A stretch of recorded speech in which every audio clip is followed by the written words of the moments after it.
Hi cupcakes! This one's going to be a bit rambly, I think. I have no plan. I just wanted to start off by saying I identify as a chaos witch, which means that I put the principles of chaos magic, or the structure of the chaos magic approach, into my practice, in ritual, in spellcraft, etc. And to an extent in everyday life as well, really. And I may or may not talk about chaos magic on the channel, because I don't know kind of whether or not it's something that I feel adept to teach, and I don't think it's something that you can teach. I almost feel like you kind of have to get there on your own terms and understand what it means for you if you wanted to go down that specific path, and maybe read text from Phil Hine, Peter J. Carroll, Austin Osman Spare. Love him. He was my husband in another dimension, I'm sure. I'm sure my boyfriend won't mind me saying that. So yeah, I do think it's something, it's maybe an approach that you need to reach on your own terms and for your own reasons, and it can be a little bit of a series of wormholes. And obviously the chaos magic approach doesn't, although in itself, because it's kind of established now, it's become in some sense a tradition, there isn't any formula. There's nothing to make a bunch of people who practice chaos magic stick together in any real way, aside from their approach to and their attitude towards magic and ritual itself. It's an approach, it's a way of looking at things. It's you know, there's nothing to teach you, for example, about how to draw a circle in chaos magic, or how to set up your altar in chaos magic, because the whole point of a how-to, the whole point of having a formulaic structure goes out of the window. That's part of what being a chaos witch is all about. So you know, there's various different ideas and things that I work with, like belief as a tool, for example, and there are certain things from chaos magic, from the writers of chaos magic, that I have gleaned and placed into my own practice. For example, I often practice the Cross of Light, which is kind of a chaos magic banishing ritual. I don't know whether or not to talk about things like the Chaos Star and the creation of astral altars and things like that, so it would get very wormholey. So I'm just putting that out there, because I know that when I mentioned that I identify as a chaos witch, a few people asked me to kind of go into that and explain that and teach that, and I don't really feel that I'm adept enough to teach that, nor do I feel like it's really the kind of thing that should be taught. I kind of feel the same way about chaos magic that I feel about the use of entheogenic substances in spirituality. I don't think it's anything that you can encourage or discourage. I think you've got to go there on your own terms and with no fear in your heart, and it's a very individual decision. It's something that should be reached from your own personal place, and you should know what it entails for you. So that's the first thing I wanted to say. But I really found a home with chaos magic. I really found that I was opening books that were speaking to how I felt about the magical journey, and about ritual structure, and about my approach to what it means for me to be a witch. So that was really cool. And reading the works of Austin Osman Spare, and then Phil Hine, Peter J. Carroll, of course, it's been eye-opening and illuminating, but it's almost felt like coming home in a lot of ways as well. I feel like I've found where I belong in terms of the way I think about magic and the way I use it in my life, etc. What it means to me to be a witch, what that looks like. And for a long time when I was younger, when I was first coming onto the path, and some subsequent years after that, when I was a witchling, I would say, I was really trying to fit myself in a square hole when I was a round peg, if you see what I mean. I was looking at all of these texts about Wicca, and about how to set up an altar, what you need to include, calling the corners, that kind of thing. And I was trying to make it gel with me, but it didn't gel with me. It was hollow. It wasn't something that I felt was really speaking to me, and it didn't kind of click. So I would be going through the motions, but I wouldn't really be putting my energy into it. I wouldn't feel like I was part of it. I wouldn't really feel like anything was happening. And I knew from a really young age that I was a witch. You know, I knew that that was how I would identify. And I knew that there was something within me. I knew that I had an understanding of kind of subtle energetic movements. I knew that I felt very bonded to the earth. I knew that I felt I could have a connection with things that couldn't speak to me in any human language. You know, I could go on and on about the things that I feel I knew organically and was coming to from an organic place when I was a really young kid. And my mum even noticed, you know, that I was a tree hugger, and that I kind of, you know, I was a tree whisperer, and so on. And that I was very interested in, as I got older, sacred texts from all over the world. I was really interested in theological studies. I wanted to know how every single civilization and every single culture approaches the idea of divinity or God or source. And even now I'm really interested in comparative religion and looking at mythologies and comparing them to each other and seeing how they actually line up and how interesting that is. So, you know, I feel like it's always been a part of me, but with the earlier experience for me, with getting the texts that were most readily available, and of course learning about Wicca, because Wicca was the most popularised and again the most accessible, I was trying to fit myself somewhere that I didn't belong. And it took a while for me to understand, and I understood before I came to Chaos Magic, when I started to get more of my own sense of identity, and I started to run with what really worked for me, and I started to accept that for me creativity is a much more potent power in the circle than tradition. So I started to accept those things, and I started to do things like decide not to call the corners if I didn't feel that it suited me, which I didn't. Funnily enough, recently, calling the corners and working with the cardinal directions has kind of eased its way into my practice again a little bit. And I go with that, I accept it. It's a gradual evolution, and I am a cherry picker, I'm a magpie, I take what calls to me. And I feel that as long as the intention is there and the belief is there for that moment in time, that it is going to be worthwhile and that it is going to be filled with my energetic intention. So I go where I find my joy, I go where I find my inspiration. But for a long time, calling the corners and the setup of the altar and the representation of the chalice and the wand and the athame, these things just weren't suited to me. They just weren't suited to me. They didn't really make sense to me. So it seemed like a lot of very formulaic but ultimately hollow gestures. And I needed to find that place where I really kind of belonged in magic and in ritual. And I would, you know, recommend to anybody that they do the same thing, but far be it for me to explain how anyone else should get there. Egyptian made a really great video yesterday about the meaning behind ritual and about making sure that you don't come to ritual from a hollow place. And she said some really interesting things about when you're younger and you first come to the path, it's almost like you might kind of cajole yourself into doing ritual, or convince yourself that you have to be doing ritual on a daily basis because it's what we do, and it's what we ought to be doing. And it kind of, you know, if we want to signify that a certain moment is special or a certain place is special, we might feel like we have to do a ritual. When in reality that can mean that a lot of the ritual that you do is not quite plugged in energetically, it doesn't quite make you feel anything, or doesn't quite change anything. And I really appreciated that a lot. I think that as I've grown older on my path and I've become a more mature practitioner, I completely understand that ritual is a massive energy drain. It takes a lot from you. And of course there are ways to shield yourself, and of course there are ways to work with the energy so that you don't experience burnout and exhaustion, and so that you can be grounded after you've been in the ritual space. But I still feel that ritual is a very big emotional and spiritual commitment in terms of what you put in and what you invest. So for me, ritual won't necessarily take place when it's a full moon because it's a full moon, or on the 8 points because it's the 8 points. I'm not going to roll like that. Ritual for me is, as I explained in my post-ritual ramble in 2012, ritual is kind of part planned and part spontaneous. So when I'm planning, it's going to be very regimented, and I'm going to really think about what's going to go in it, and it's going to be very formulated according to the intention that I want to set, and I'm going to write maybe an address to my matron deity, etc.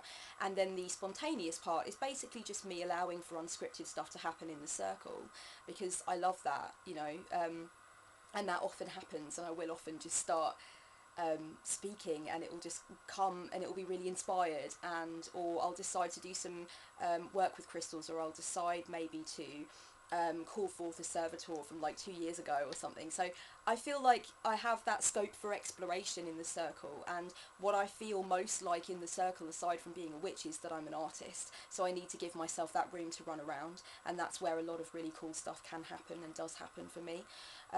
So you know, when I'm writing ritual, I'm thinking always about allowing myself that room so that it doesn't become rigid to the extent where I'm just going through the motions. And Egyptian talked actually about the dangers of just going through the motions, of actually going through the actions or going through the words, but not actually bringing your energy to it, not bringing your flair and your intention to it, not being there really in your physical body and using that to connect with what's going on. And that also can be a danger, I think. So I think you really need to work out where your heart is in magic and ritual and really go there, because it's got to work, you know, and it's got to be... I made a video quite some time ago now about traditions and eclectic paths in witchcraft, and basically my point in that video was that it's more important for you to find your fire in witchcraft and ritual than it is for you to be subservient to a very long-standing tradition because there's lineage and, you know, this idea that power is built up in it over a certain amount of time and it's worked for aeons, so it's going to work for you. Not necessarily. You need to really plug in to your heart space and your mind and decide what flicks your switch and decide what most complements your personal power as a spiritual practitioner. And that's what I did after a long while, and that's what I feel most comfortable with now. So I don't, you know, perform, most of us, I don't think, perform ritual on a daily basis, but there are things that I do on pretty much a daily basis. So I might talk you through that. My altar has been changed up for Yule. I changed it up last week. I might show you guys at another point. But I do tend to change up my altar for the 8 points of the Wheel of the Year, and I may sometimes also change it up according to what's appropriate for me at other times. I have very recently decided that I need to reinstate a small shrine or reflection space which is only for my matron deity. So I'm going to be doing that and working on that and thinking about ideas for that, etc. But my main altar is my reflection space. It's where I meditate, it's where I do my intention work. My intention work principally will be in the morning.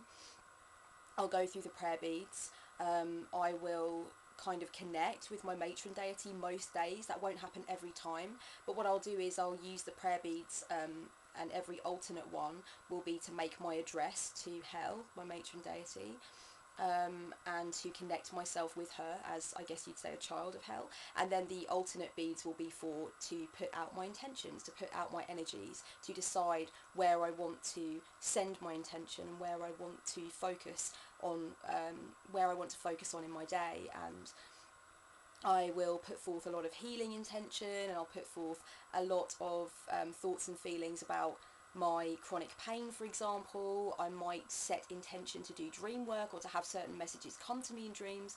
It can go on and on, the list is endless, and I will, I'll pray. Prayer is kind of like dependent upon what you think prayer is, but I guess if you watch my pantheism prayer video you might kind of get an idea of what I'm saying. I use the beads to help me to focus and set my intentions, and I will do that every day. I will also try to meditate for at least 10 minutes every day. Ramble 1976 made a really good video requesting tips on meditation. I might go into that in this video. I'm not sure how much time I have, but yeah, I do meditate every day, and if I have issues or difficulties getting into the meditative state, I will use a chant, which I've used now for quite some time. That kind of helps me to just get into the meditative state, or at least get into a state of what I would call passive devotion or grounded devotion. That will kind of just stop everything, or stop the cogs in my mind. So I'll do that. And the beads that I use, I've often used rosaries, but I've had specific other kinds of beads that I use too. I've never had mala beads though, which is weird. A few people have said to me, do you not have any mala beads? And I'm like, actually no, I don't. But I do predominantly every day now since I purchased it, I use these. These are my crone goddess prayer beads that I bought from Starry Eyed Supplies, Joe Morris's shop. I seriously recommend, if you have money to spend and you want something special for your altar or for Yule or anything, check out the shop, because everything is made with such intention and such integrity, and when you receive it, it's really beautiful, really perks you up. So yeah, I use these, and I bought these because I felt like they would really tap into the connection I have with my matron, who is a death goddess and relates to the crone aspect. Also, I had these prayer beads, which were made for me by one of my subscriber giveaway winners, who actually makes rosaries, both traditional and non-traditional rosaries. So she sent me this incredible set of beads made with jet and carnelian, which are two of my favourite stones, and instead of a rosary, well, here you have like a pentacle, and then instead of a crucifix, I have a chaos star. And this just made me so, I cannot tell you how overjoyed I was when this came through the door. I couldn't actually believe it. I thought, wow, this girl knows me potentially better than I know myself. So this stays on my altar all the time now. And this also goes with me when I go away from home. And I keep a little piece of clear quartz in there too. So yeah, that really made my day. So that stays on my altar all the time. I really feel like, with what Egyptian was saying in the ritual video, I'll link it below if I haven't already said that, she mentioned that a lot of witches feel when they first come onto the path particularly like they have to be doing something every day, and like they have to be getting into it every day, and they have to be doing something formulaic or something to show devotion or whatever.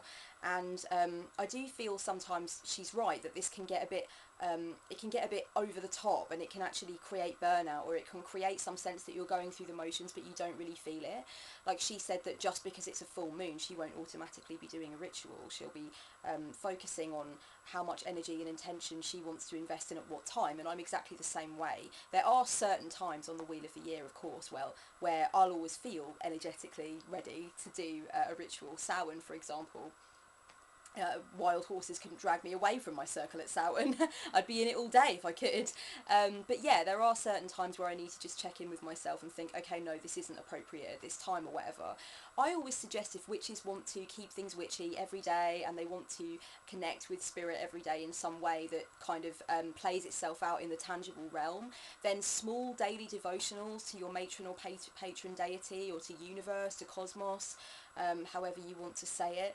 If you can just think of even one small action that would help you to tap into your sense of spirituality or the transpersonal every day. For example, just lighting an incense cone, lighting a candle, whispering a certain word when you're in your reflection space, whatever. And I would also suggest things like a very, very small dedication to daily meditation is good. Journaling also is really good. My book of mirrors is getting ever more full, and I will soon need a new one, I think. I'm writing in it all the time at the moment. Since I showed it off on the channel, I've written that much in it, I think. So yeah, journaling all the time about what I'm discovering spiritually, what I'm really feeling, what's coming into my path, what's coming out, what I intend to study, what I've learned about what I'm studying. And studying as well is a very good way to keep your hand in the spirituality jar without maybe going into full-on and overt rituals all the time, or feeling like you need to be spellcrafting all the time.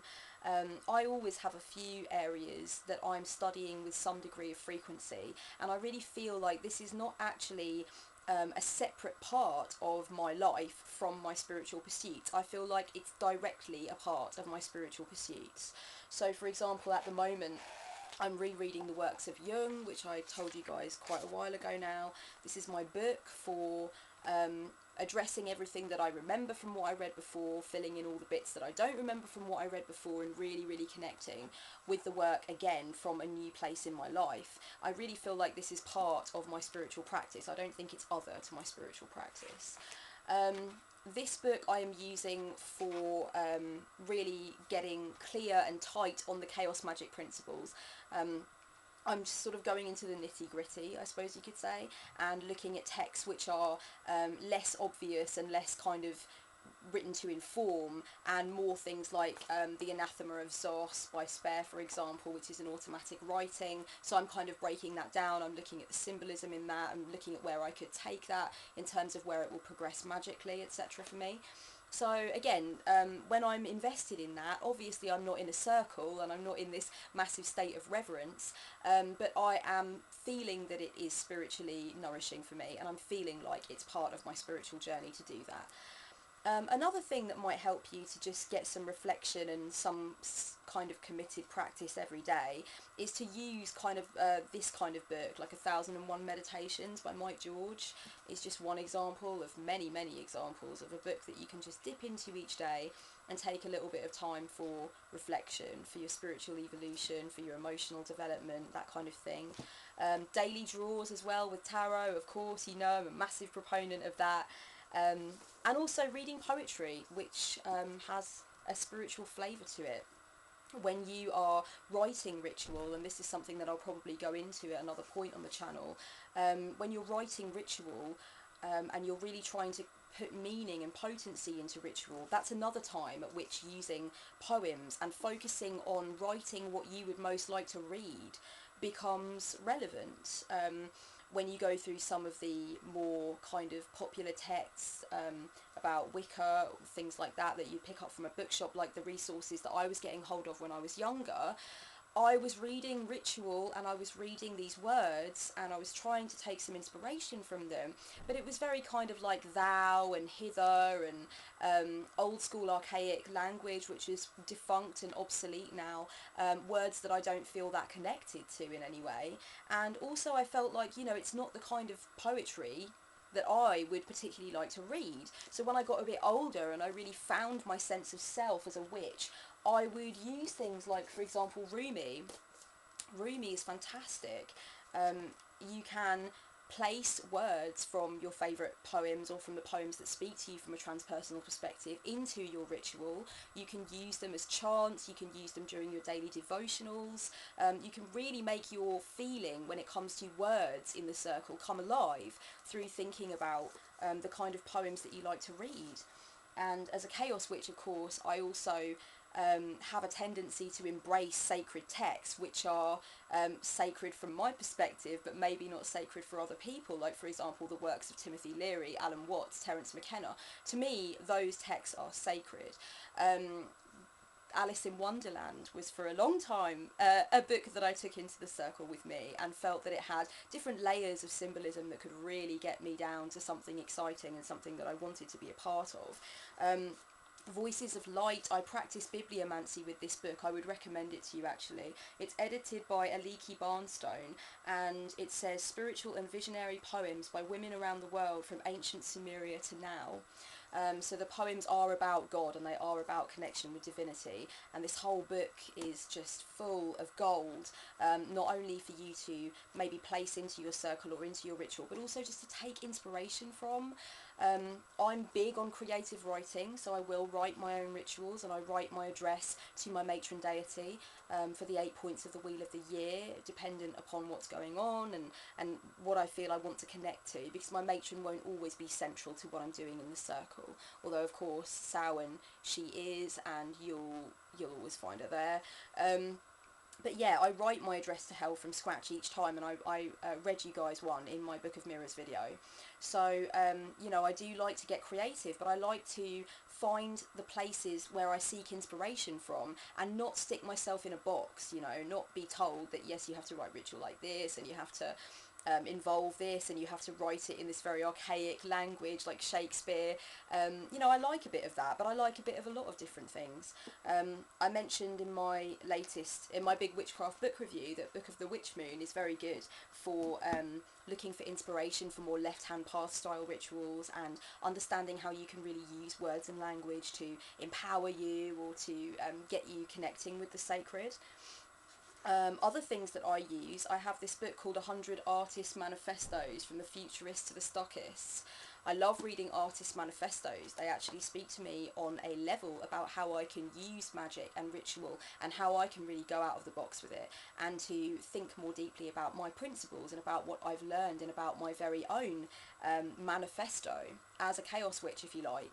So, you know, a lot of the books that you choose to help inspire you and to help drive you forward on your path, or to help you to write ritual, to help you to invite contemplation, they don't necessarily have to be what you'd expect them to be. They don't have to be your average resources. They don't have to be what every other witch has got on the shelf. Go where you find that your heart space expands and your heart chakra gets excited and things really warm up for you. You know, go where that is for you, and I guarantee you, you know, that there will be a lot of meat on that bone, and you'll feel so much better about your practice and what you're doing with it. Oh, I just wanted to recommend Anne Sexton's poetry. And, you know, other female poets. Margaret Atwood is a really good one. Sylvia Plath writes beautifully about nature and so on. There are some really beautiful, fragmented, very almost kind of devout writing in here about God and about her personal connection to God. And I've taken some inspiration from that. You might want to read certain passages from various different books of mythology. I've got King Arthur and his Knights of the Round Table here, with illustrations by Aubrey Beardsley. Guys, honest to God, you need to own this book. The illustrations are stunning. Aubrey is like a total god. And if you're a Chaos Witch, he could well be your total god. There are no constraints in Chaos Magic. You want to get down with Aubrey on the astral, you do that. So yeah, I'll show you one more illustration. It's totally delicious work from Aubrey there.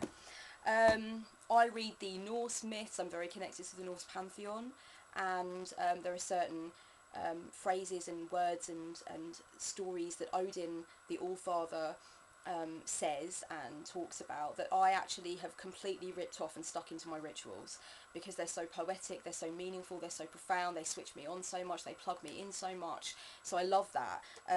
If you get to read mythology when it's beautiful, when it's been done right, for example Robert Graves writing the Greek myths, just like language heaven. If you get to read myths and they've really been done right and they really speak to you, then you can get a lot of inspiration for daily devotion or to place into your ritual space so that things don't feel dull or anything. Lately I've been reading the Bhagavad Gita a lot. I think I told you guys a while ago that Shiva has been trying to come into my life for a while. He's been kind of like dancing around on the sidelines for quite a while, and kind of giving me all of these signs that I really need to not only connect to male deity, but also to connect specifically to him. And Hinduism has just been coming around and really kind of, I've always had a healthy appreciation for the Hindu pantheons and for the stories and such. I've always been inspired by it, and I might explain in another video why that is, because there's a very interesting story, I think at least, as to why I'm so enthralled by the Hindu pantheon, but I won't tell it here.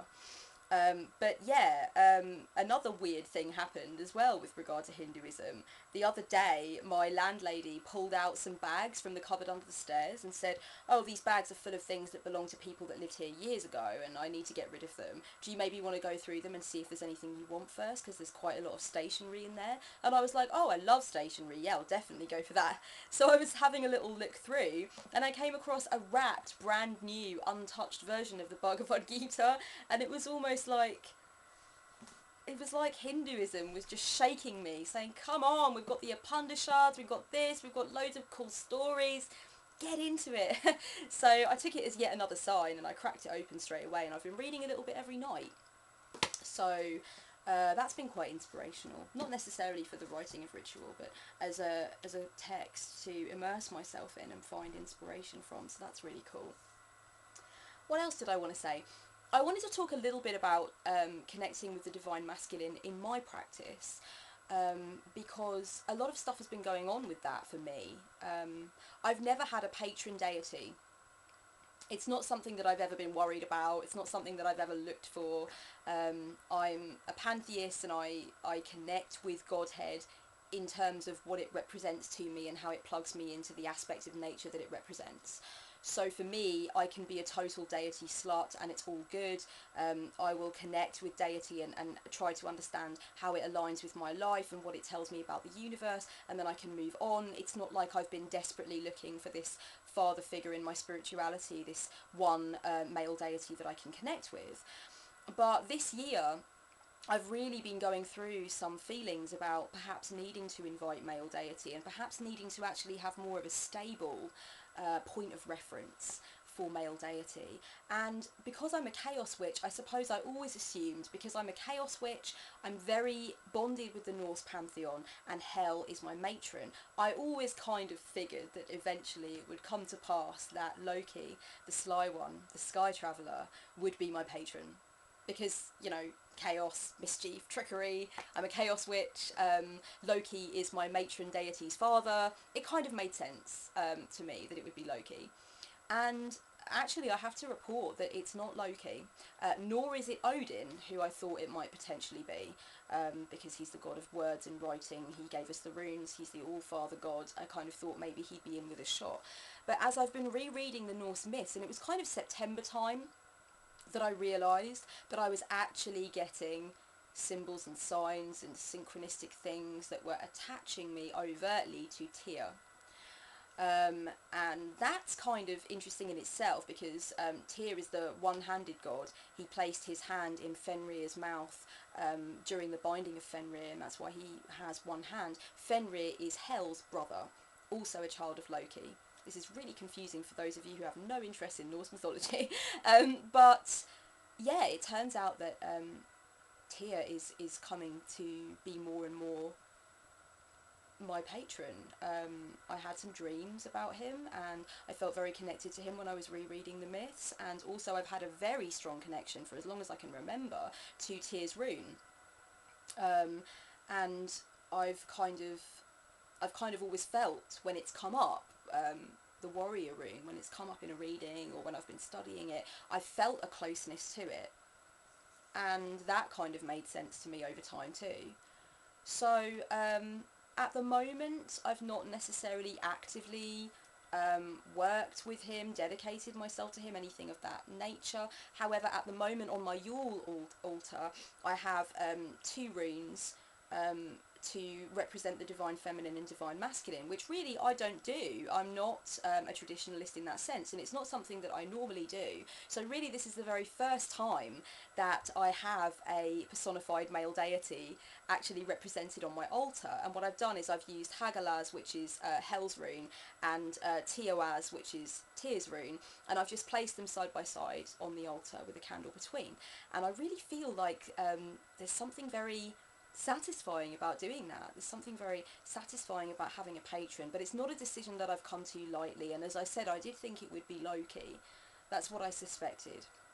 When it comes to Norse mythology, I suspected it would be Loki, but no. So Tyr is my man, so I thought I would announce that. I've kept it to myself for a very long time, but I feel like it's safe to say that I have a patron deity, and I'm very excited. And I feel like for those who are looking for a patron, or worrying about why they don't have a patron, or kind of trying to invite male deity into their life, I just want to say that I really feel sometimes that we don't realise how much our connection to divine masculinity is very intrinsically linked to our impressions of masculinity on earth in the physical. For me, I had some very difficult times with the male templates when I was younger in my life. I felt a lot of mistrust towards men. I had a bit of a bumpy one, as a great many women I feel would attest to as well, with trying to connect to masculinity and trying not to associate being male with being overtly aggressive, with being domineering, etc. I had some difficult role models when I was younger, and I went through a lot of difficult times with the role of the masculine in my own life. And I've actually come to terms with a lot of that crap this year. Not really consciously, not really intentionally, not really through loads of shadow work that was geared towards that, but just organically I've let go of a lot of things.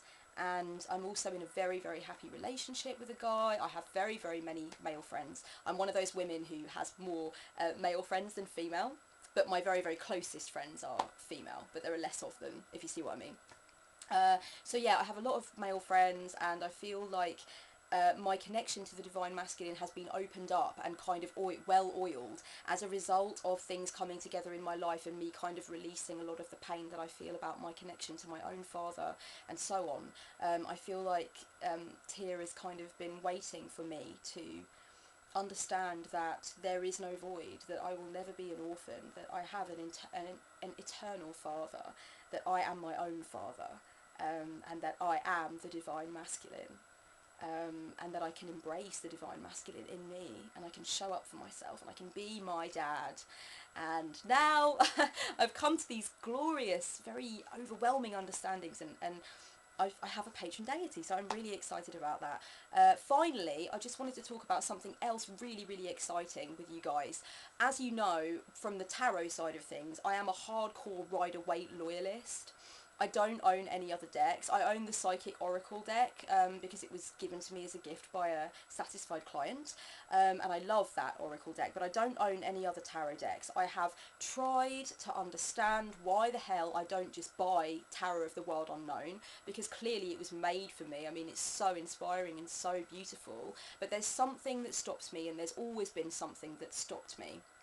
And I've never really known what it is, but I have wanted to become a deck collector, but it just hasn't really happened for me. So this lady called Nora Husker got in touch with me and asked me to check out her Gypsy Palace Tarot deck online. She wanted to know what I thought of it, and instantly, like, the imagery and everything was so exciting. I remember specifically her illustrations for the devil, her illustration for death, her illustration for the star, the empress. Oh my god, I was looking at the online images and I was like, yes, I need this deck, give me this deck. This is the deck which is going to break me out of my monotonous marriage with the Rider-Waite. Now, don't get me wrong, the Rider-Waite will always be in my heart. It's my number one. It's what I stuck with, it's what I learned with, and it's what I couldn't really release myself from. But I'm really interested in opening myself up to other imagery, and I would like to do some comparison videos, and I'd like to show you guys how I get on with new decks and how I interpret the imagery in different decks. And it's been hell on earth trying to find one that I really wanted to actually work with, that I wouldn't feel an emotional resistance towards. So Gypsy Palace Tarot, guys, I'll link the website below. It's very exciting stuff, and I can't wait to show you what some of my favourite cards are, because they're just, this deck is so me. I let my Facebook followers know that I had this new deck, and a few of them went and looked on the website, and one person said, this deck is so Kellyanne that it is unbelievable. And it's true, it's like it was made for me. It's so surreal and rich and inviting and dreamlike. So really, really happy with the Gypsy Palace Tarot. And that was about all I wanted to say for this video, just a bit of a ramble really about me and how things are progressing on my personal journey. Much love, guys. Blessed be.